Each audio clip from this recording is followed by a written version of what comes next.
we are told that the Milwaukee Bucks are not concerned about players trying to recruit Giannis Antetokounmpo during the NBA's bubble, the restart inside the ecosystem that Mickey Mouse built. So let us discuss the question.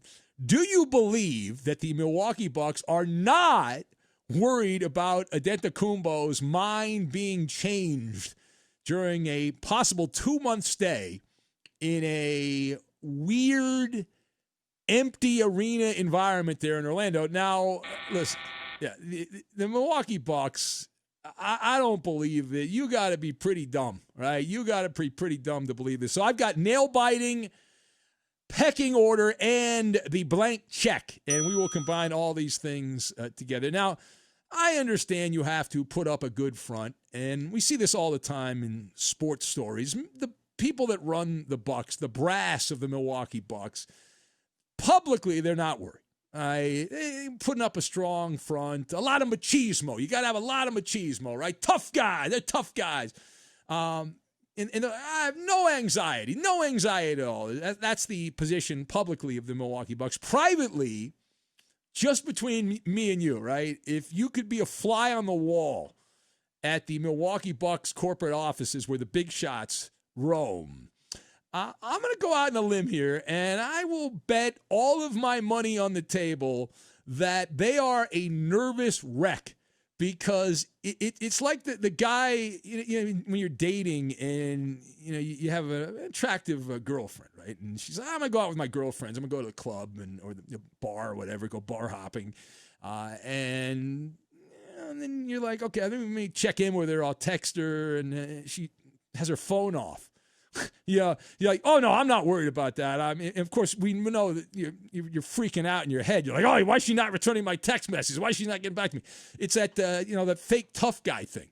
It's that fake tough guy thing. And this could be as much as 2 months if the Milwaukee Bucks go all the way to the NBA Finals and get to that final game, the pinnacle game, and all that. It's going to be open season, not open sesame, open season to brainwash Antetokounmpo. It's obvious. I don't care what the Milwaukee Bucks say. You can go pound sand. It's not. This is what's going to happen. If you're in the Bucks organization, it is nail-biting time. All right, down to the very end of your fingernails. Right, down to the very end. Giannis has said all the right things. Now, that is true. He has said all the right things by the book. I don't know who wrote the book, but somebody wrote the book.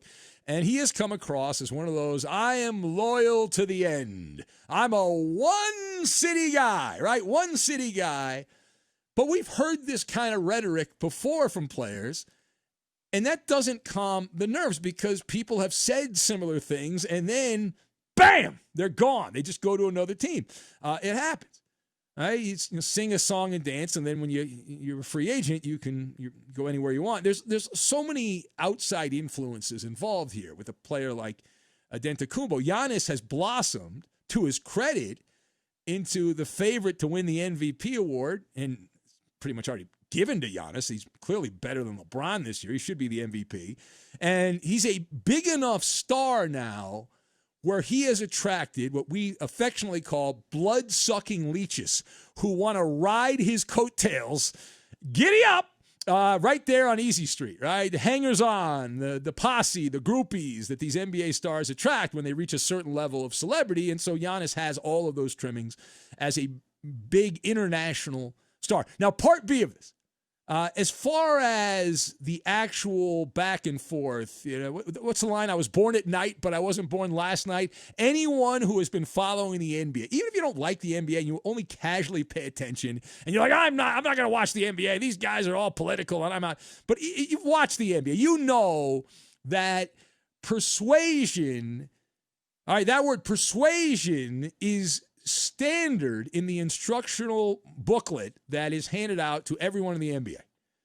It is tamper-tastic is the NBA. That's the word, tamper-tastic, right there. There is a hierarchy like any business. I'm in the radio business. There's a hierarchy in radio. But in basketball, there's a hierarchy, and it involves the elite players in the NBA.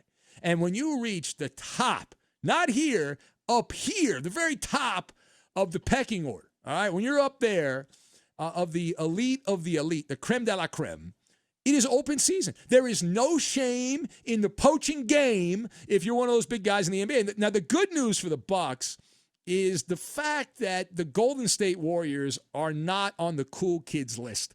They didn't get to go behind the velvet ropes.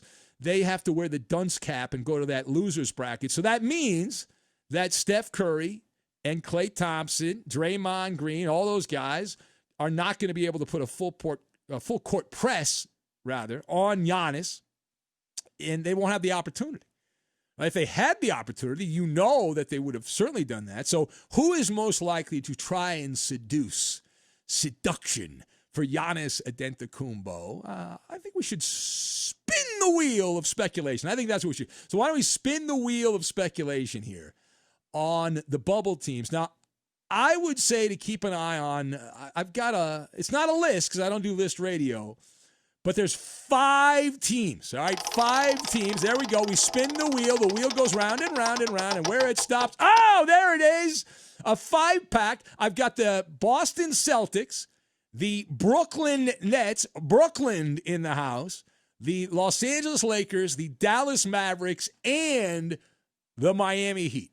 I got those 5 teams. There are only 22 teams in the bubble. 5 of them I have just named: the Celtics, Nets, Lakers, Mavericks, and the Heat, who will all be big game hunting. They will be offering Giannis manis and petties in the bubble, and shoulder massages and bubble baths is what they're going to be doing. Now, you know that LeBron James, he's got to be high on this list. He cannot help himself, right? LeBron's entire DNA as a player is to get other players to come set him up so he's on the easy path there. That's what he's done. That's where he's had his success.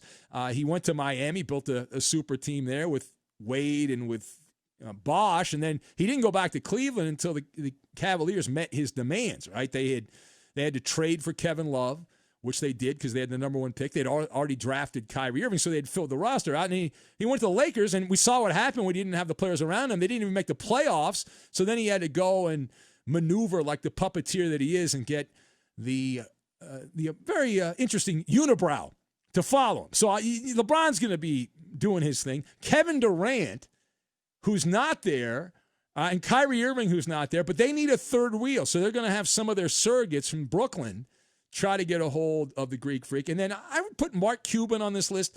Loves Luka Doncic, but imagine a 1-2 punch.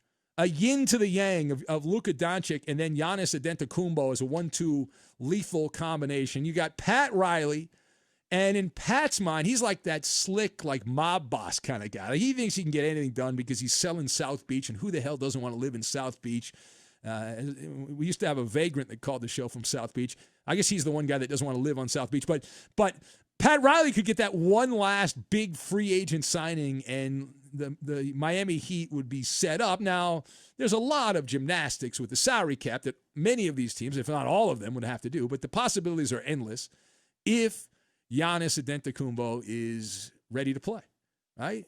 If he's ready to play, then we're on. He wants to play for you. Now, the last word here. So I mentioned that Giannis is saying all the right things, and it sounds like he wants to be a one-city player with Milwaukee.